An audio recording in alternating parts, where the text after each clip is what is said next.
السلام علیکم ورحمۃ اللہ وبرکاتہ۔ کبھی رات کے سناٹے میں یہ سوچا ہے، اگر آج میری زندگی کی آخری رات ہو، اگر آج میری سانس رک جائے، تو کیا میں اللہ تعالیٰ سے ملنے کے لیے تیار ہوں؟ ذرا سوچئے، آپ کی آنکھیں بند ہو چکی ہیں، گھر میں رونے کی آوازیں آ رہی ہیں، وہ لوگ جو آپ کو سب سے زیادہ چاہتے تھے آج آپ کے جنازے کے ساتھ چل رہے ہیں۔ کچھ دیر بعد آپ کو قبر میں اتارا جاتا ہے، مٹی ڈالی جاتی ہے اور پھر سب لوگ واپس چلے جاتے ہیں۔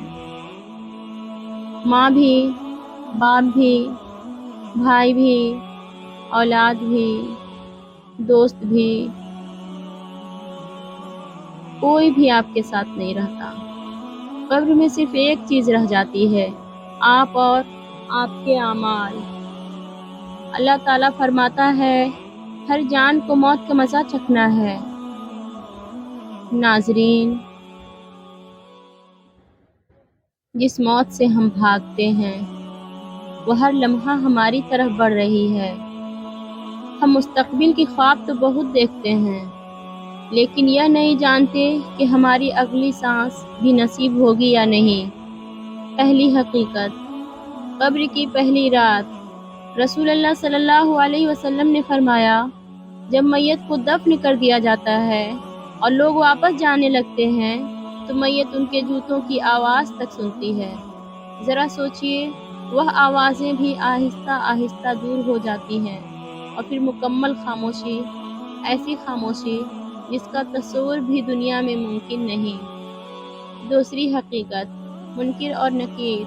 پھر اللہ تعالیٰ کے حکم سے دو فرشتے آتے ہیں، منکر اور نکیر۔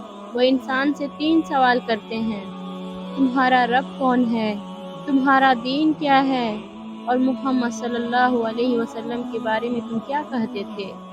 یہ سوال حافظے کی نہیں، زندگی کی ہیں۔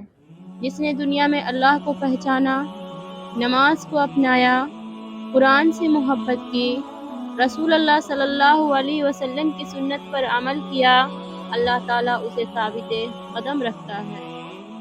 تیسری حقیقت، قبر میں ساتھ کون جائے گا؟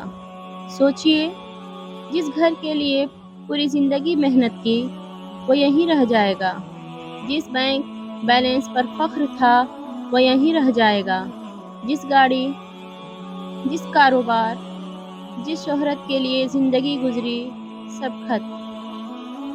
رسول اللہ صلی اللہ علیہ وسلم نے فرمایا کہ انسان کے ساتھ 3 چیزیں چلتی ہیں، اس کے گھر والے، اس کا مال اور اس کے اعمال۔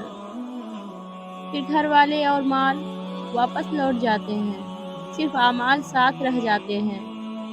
آج خود سے پوچھیں، اگر آج میری قبر بند ہو جائے، میرے ساتھ کیا جائے گا؟ چوتھی حقیقت، نیک انسان کے لیے خوشخبری۔ جو شخص ایمان پر زندہ رہا، نماز کا پابند رہا، توبہ کرتا رہا، قرآن پڑھتا رہا، لوگوں کے حقوق ادا کرتا رہا، اللہ تعالیٰ اس کے لیے آسانی پیدا فرماتا ہے۔ احادیث میں آیا ہے کہ ایسے بندے کے لیے قبر کشادہ کر دی جاتی ہے اور اللہ کے حکم سے اسے راحت نصیب ہوتی ہے۔ کیا ہی خوش نصیب ہوگا جس کی پہلی قبر کی رات رحمت سے بھر جائے۔ پانچویں حقیقت، غفلت کا انجام۔ لیکن جو شخص ہر روز یہ کہتا رہا، ابھی وقت ہے، بڑھاپے میں نماز پڑھ لوں گا، بعد میں توبہ کر لوں گا، وہ شاید اس بات میں تک پہنچ ہی نہ سکے۔ شیطان کی سب سے بڑی چال یہی ہے، وہ انسان کو گناہ سے زیادہ توبہ کو مؤخر کرنے میں لگا دیتا ہے اور پھر اچانک موت آ جاتی ہے۔ چھٹی حقیقت، ابھی بھی وقت ہے۔ اگر آج آپ یہ ویڈیو دیکھ رہے ہیں تو سمجھ لیجئے اللہ تعالیٰ نے آپ کو ایک اور موقع دیا ہے۔ اگر نماز چھوٹ رہی ہے، آج سے شروع کریں۔ اگر قرآن سے تعلق ٹوٹ گیا ہے، آج چند آیات ہی صحیح پڑھنا شروع کریں۔ اگر والدین ناراض ہیں، آج ہی ان سے معافی مانگیں۔ اگر کسی کا حق دبایا ہے، آج ہی واپس کریں۔ کیا معلوم یہی عمل کل آپ کی قبر کو روشن کر دے۔ ذرا اپنے دل پر ہاتھ رکھ کر ایک سوال کیجیے، اگر آج رات میری پہلی قبر کی رات ہو، کیا میں تیار ہوں؟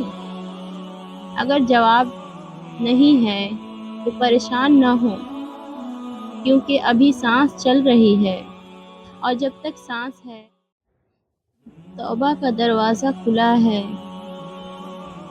دل سے دعا کرتے ہیں،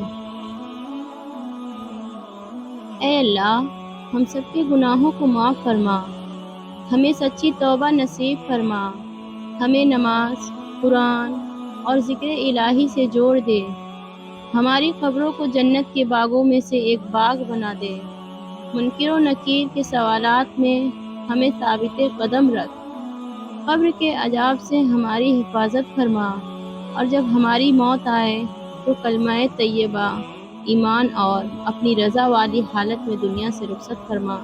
آمین یا رب العالمین۔